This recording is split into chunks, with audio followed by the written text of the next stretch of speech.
Good day, Australian Veteran News viewers. So I'm really pleased this morning. It's a thrill to actually be speaking to quite a team from RSL New South Wales. We have James OAM, the President of RSL New South Wales and ex-Royal Australian Navy. G'day, Ray. Hi, Mark. How you going?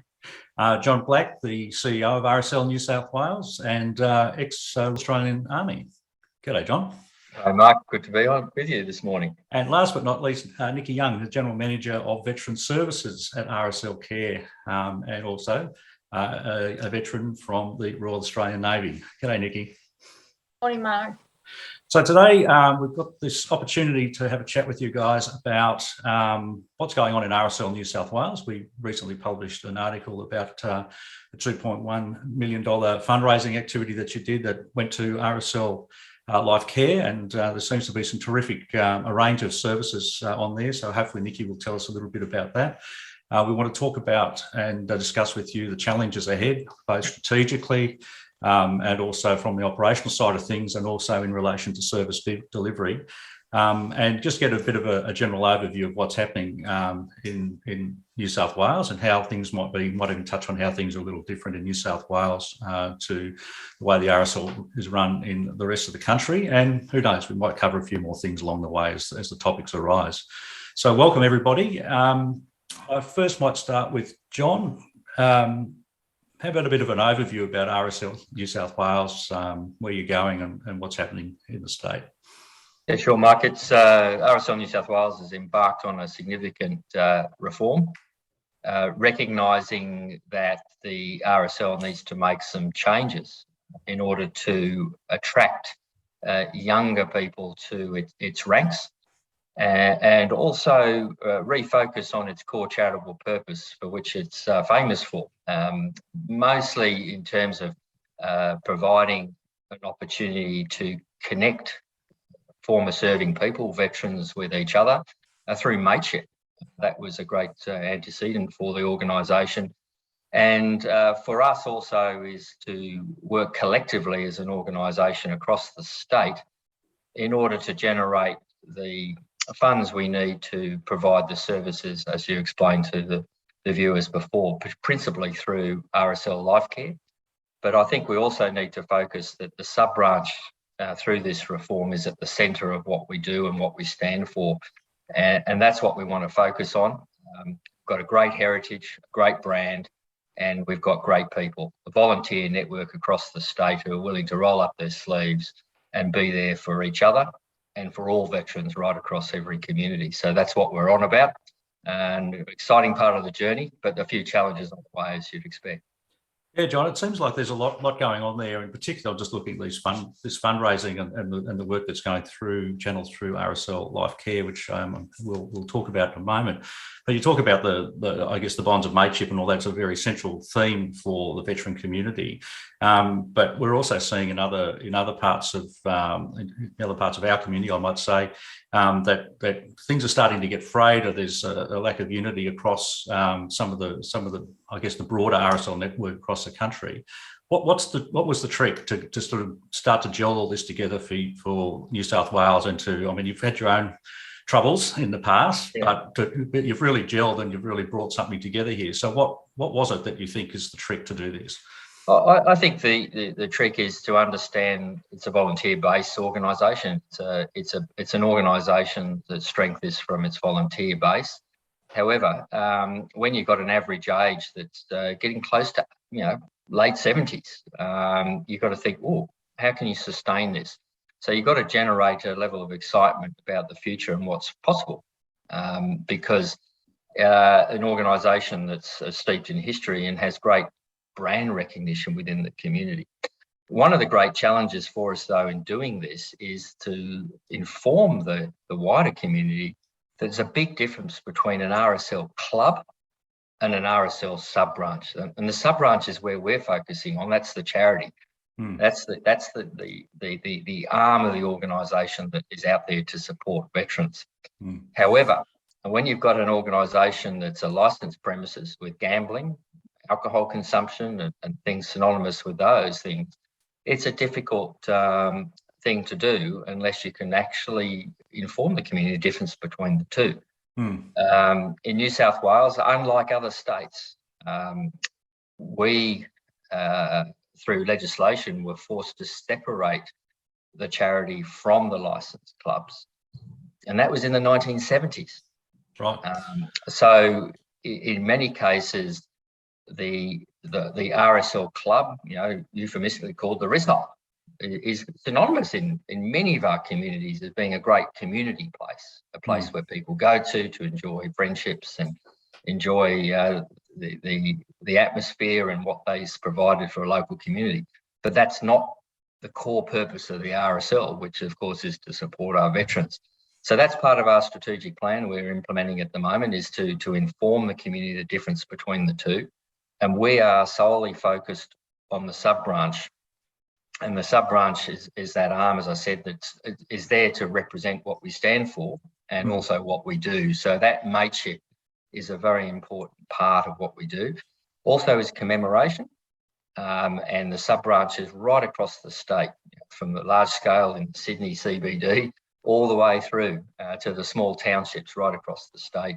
Right. We're proudly the custodian of that commemoration. And without those sub-branches, there would not be those commemorations in many cases, those volunteers doing it.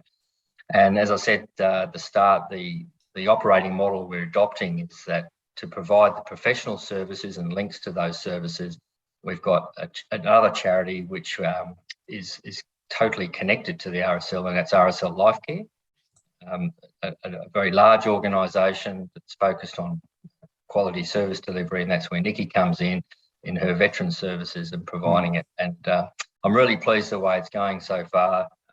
We're making people understand all this complexity at the same time. Okay, so over to Ray for a second. It sounds from what Jon's explaining is that the sub branches is the core building block of the network in New South Wales, and the work that's been done through RSL LifeCare is not just a partnership, but it's fully integrated with those sub branches. Is that a fair assessment or an understanding of the situation there? Yeah, correct, Mark. Yeah, look, we're over 340 sub-branches, some 27,000 members across the state. They're well known in the local communities. They wear the badge, and the badge prominently displayed. It's been around the badge changed over the 105 years, obviously, with the times. But they're in the local communities, and they're well known for organising and delivering commemorations.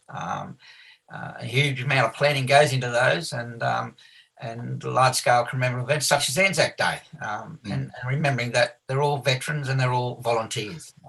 What's the challenge though with the sub-branches, Ray, about getting the younger members, the younger veterans interested, and making it and maintaining some relevance for them? And some sub-branches obviously around the country don't have very many service members at all. And most of those are getting on in years. So, and the younger members the younger veterans aren't really attracted to whatever the RSL is offering in some cases. So I'm just wondering how you're seeing that challenge. It's been a challenge, and for some time now, its membership's been declining.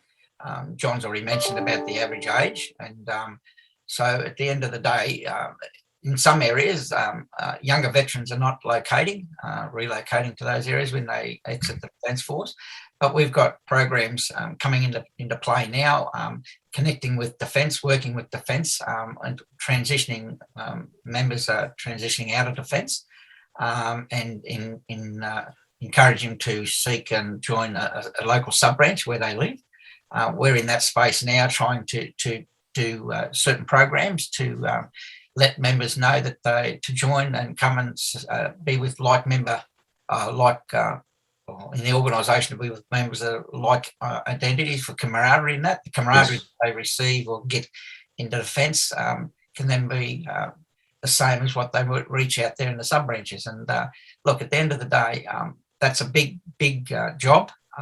Slowly nipping away at it, and there's certain programs in place now. I'm on the board of RSL National. It's not just happening in New South Wales, it's happening right across the country, and we're working in that space both at the state level and national level. So, question to all of you, I suppose, this is one of the common themes about declining membership numbers, and it's almost natural that the decline will be there because there were fewer veterans now than there were at the end of the First World War and at the end of the Second World War, just by the sheer volume of people who were involved in military service in those days. Does the discussion need to shift from the number of members that these sub-branches have to the quality of services and activities and the quality of their engagement? Well, certainly, from my perspective, we're still seeing approximately 6,000 folks leave the Defence Force each year.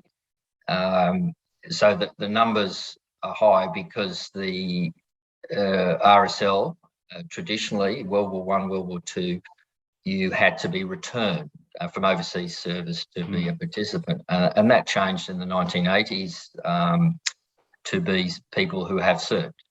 But what I think we're seeing is younger veterans not necessarily connecting to the traditional RSL values or organisational structure through community organisation.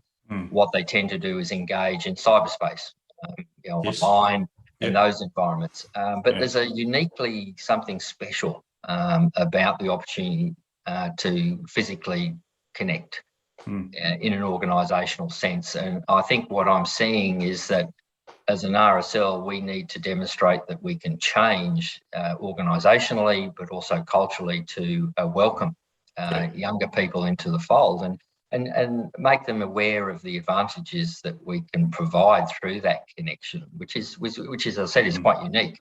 So have you seen any good examples of where the blend is about right with sort of online connection, obviously local support activities and things like that, where it's really veteran focused sort of activities? Has anything comes to mind? Yeah, look, I think the ability to communicate facts through immediacy of online, absolutely, we can do that. We saw the effectiveness of that with around the Royal Commission, for instance, and how that could generate. We didn't need people marching to Parliament House. You can do it through cyberspace.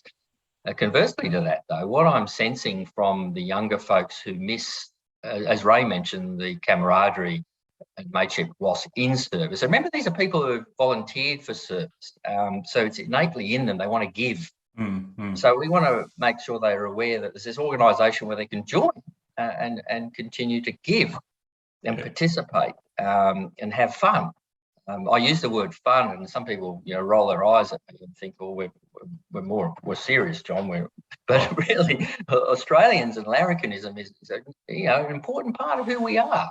So if we can bring people together, and I'm a big fan personally of sport and recreation and what that can bring, because it's a binding thing. It's having fun. It's a little bit of competition, as Australians love to do, and I'm excited by it. And I think if we can continue with the positive message, and that's what we're working on in New South Wales to engage the younger groups. I think one of the negative things that you think about when you talk about ex-service organisations to what I would call let's say as a younger veteran, so post 1992 or so, is that it's a sort of a last resort sort of place where you might go for a bit of support. Things are bad and you need help, but it's not necessarily that the message of the sort of things that you're talking about for fun and enjoyment probably isn't cutting through. And Nicki, I'm interested to hear what you might have to say about that, because obviously, the sort of services that you're delivering traditionally probably have been targeted towards an older cohort. But what's sort of happening now in your area? Yeah, look, it's an interesting discussion when you talk about the ex-service organisation and when people actually reach out for help. So I think one of the key connectors for us is actually connecting with veterans while they're still serving. I think that we know that transition is probably the most vulnerable time of a veteran's life cycle. And when you're serving, you actually don't understand the impact that's going to have for you when you actually do leave service. It's the unknown, so you can't know what you don't know. And so it's trying to get the opportunity to actually connect with veterans while they're still serving, so that we can really make that transition pathway a lot smoother. Highlight the areas that we think that they need to think about more closely when they go. And connection to community is actually one of those. Like, it's like leaving your family, and you don't know until that journey has happened. So that's where the value of RSL is unmeasurable, because that is connection to community. It does not only connect you to the veteran community, but also provides pathways to connection to the general community where you actually are living. And I think that looking at your wellbeing survey shows some really interesting results, Mark, and a lot of the programs that we have delivered really are addressing all of those elements that you've picked up on. And we know that 60% of people transition from service by choice, and then there's a mixture of 40% which are admin, medical and CIRCAT C. And that kind of shows through in your results. We see that 50 to 60% that seem to be okay with all of those elements that you're sort of looking at. So housing and employment, financial support, connection to community. And then there's that 40% of differing levels of not coping very well to maybe just coping. And the numbers. It's difficult for them, isn't it? Because they're the ones that we would say are falling through the cracks. And so while there's a huge majority, and this is sort of the story that goes around the whole issue with the build up to the Royal Commission, the whole issues around support from DVA and so forth, is just so many people are doing so well because of their service, and it's true.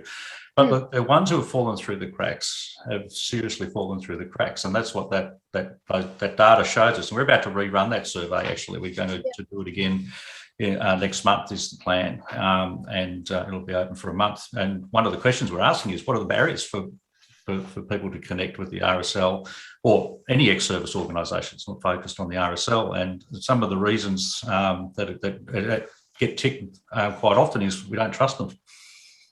I don't feel that I need them. They don't have anything that I need or want, that kind of thing. So what's the trick to, what's the strategy to sort of say, look, they're actually, by having people participate, and obviously it makes it a better organisation, and it makes it better for the people who are participating. So that self, reinforcing cycle sort of kicks in.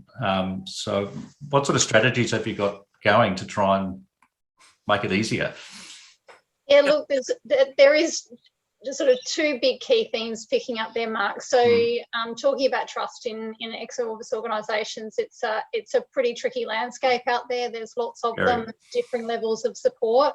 One thing that RSL New South Wales and I strongly advocate for is governance and assurance in the ESO community. We think that has to be a key driver moving forward, so that if veterans do reach out for help, they actually know that they're going to get safe, quality support that we can wrap around them. I think that that's probably one really key thing there too.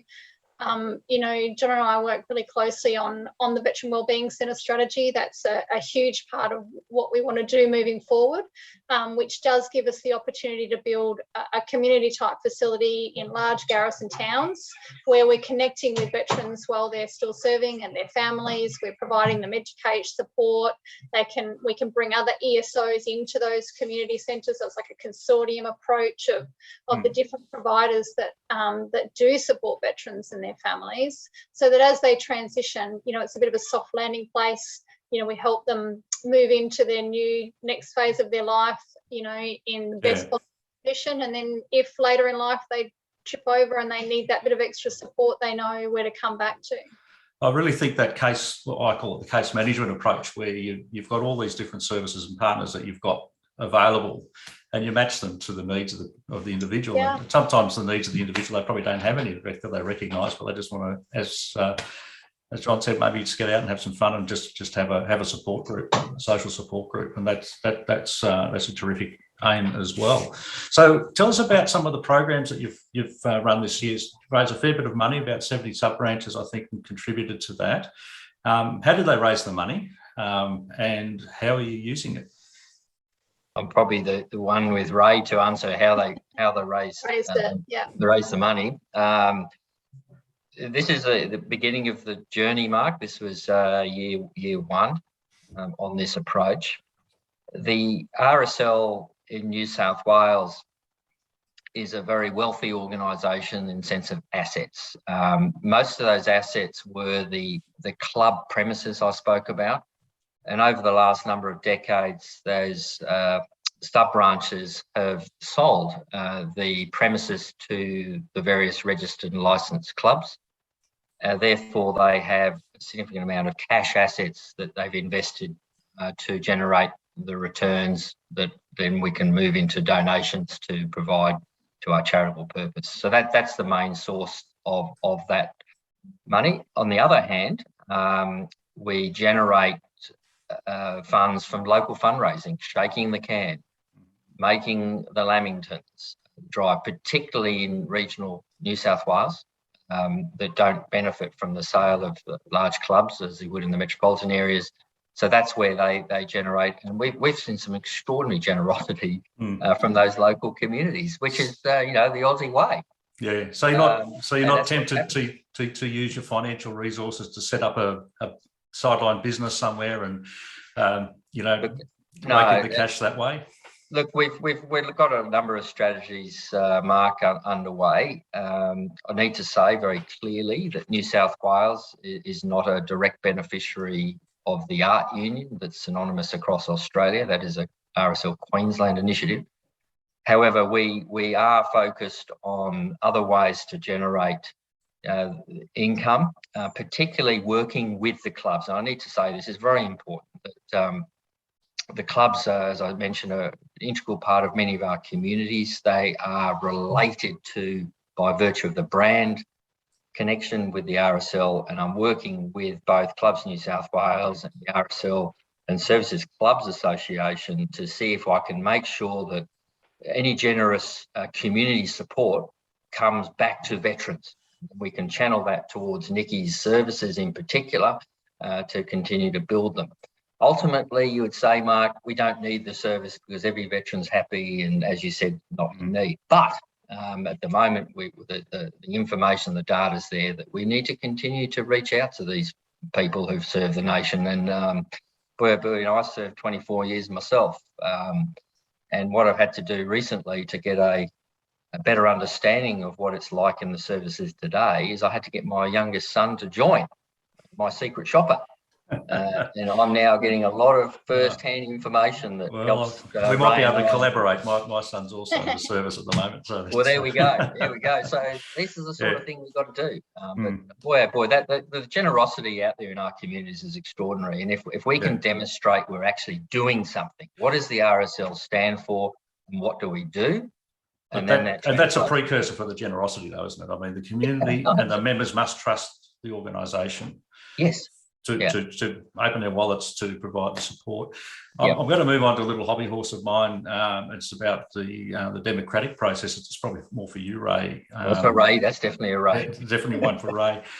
So we've recently had the state conference in Victoria, and I wrote an article about the voting system. Now, I understand in New South Wales it's a vote per veteran. One of the issues that I understand that is raised sometimes is what's the value of the sub-branch if the veterans are voting for who's going to be on their state committee and that sort of thing? How have you sort of balanced that, and what's your experience, I guess, with that, with the governance that you have in place there in New South Wales? Look, we went to the one member, one vote for the board of directors. We're a member-based organisation, and that came out of the findings and recommendations from the judicial inquiry we had. And it worked really well because we are member-based.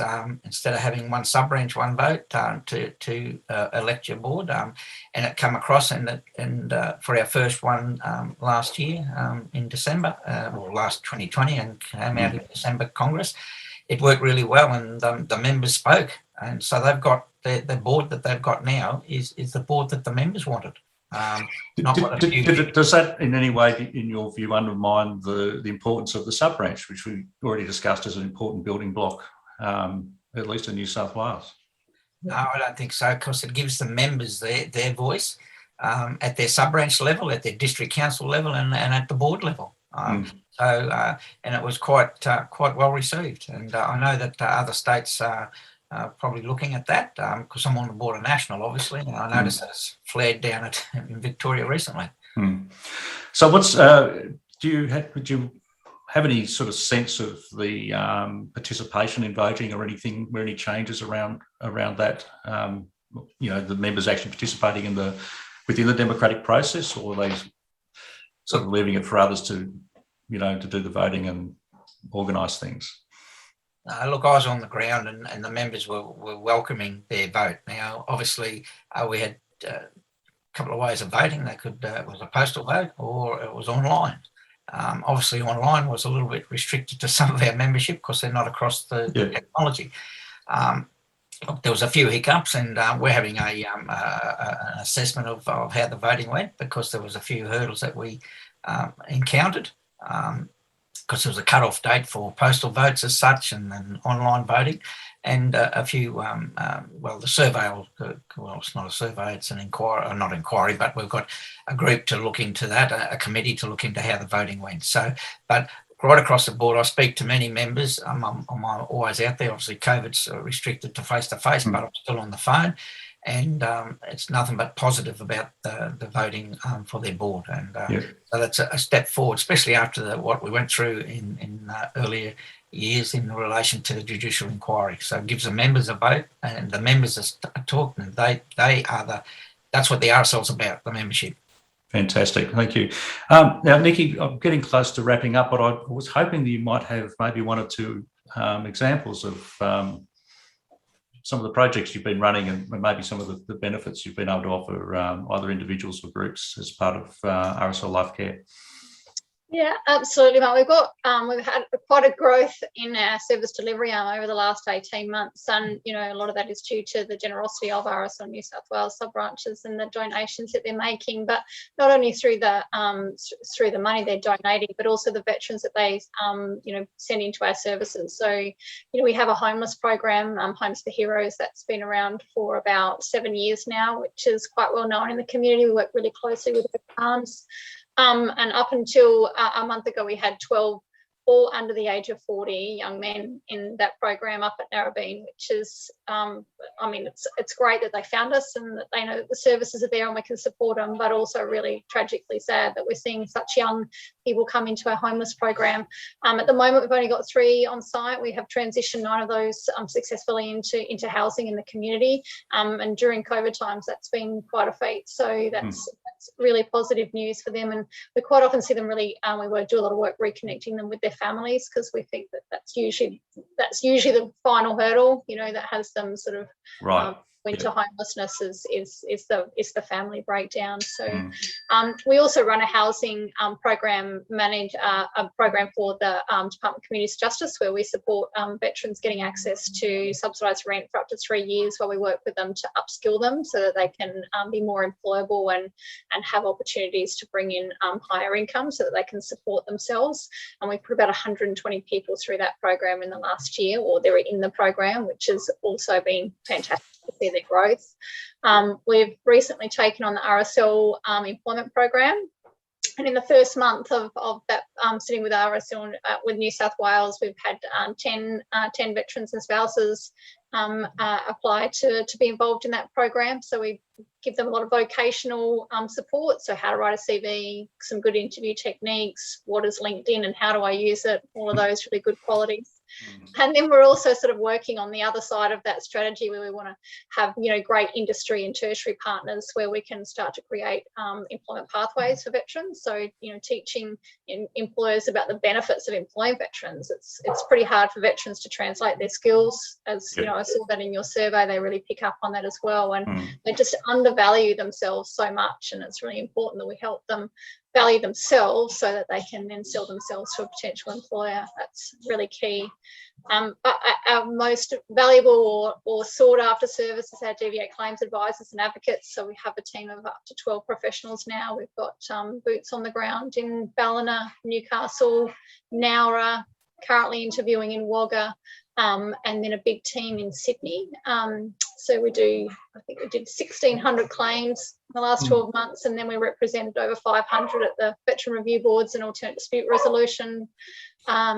Financial support is obviously at the centre of what we do too. People just need that little bit of extra cash from time to time to keep, to keep themselves on track, and that's always a service that they come looking for.